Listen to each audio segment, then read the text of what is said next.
Video आप लोगों तक सबसे पहले पहुंचे तो लाल बटन दबाकर चैनल को सब्सक्राइब जरूर करें और बेल आइकन दबाना न भूलें। Present by happy films. Happy films. Happy films.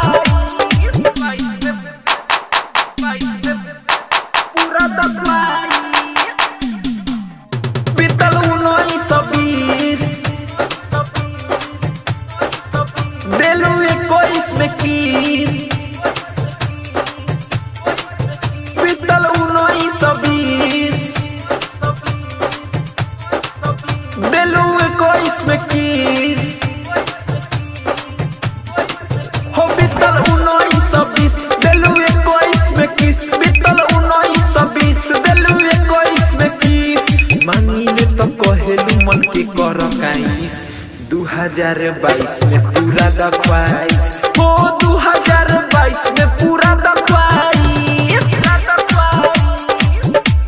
Present by happy films. Happy films. Happy films. DJ Prabhunand. DJ Prabhunand. 2022 में पूरा दखवाइस।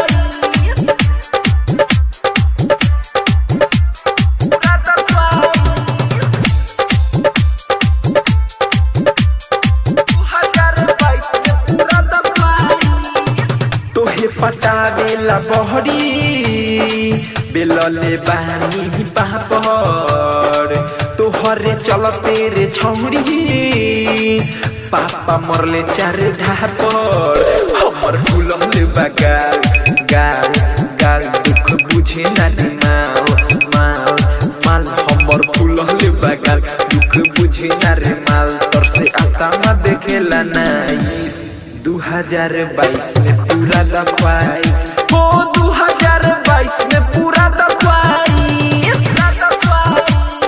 Present by happy films. Happy films. Happy films.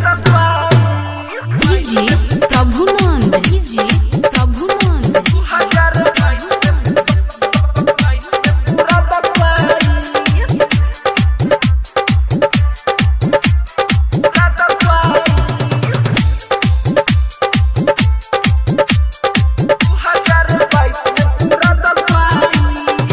विधि देवेंद्र दिमागी पड़ल बा कब से पीछा कहिया पुरैबू ये गोहरी प्रेमी इंदल के इच्छा संजय छैला छबेला छबेला छबेला देखिया भरेला भरेला भरेला विक्रम छैला छबेला देखिया भरेला गोविंदा भाई आई खकेराई 2022 में पूरा दखवाइस हो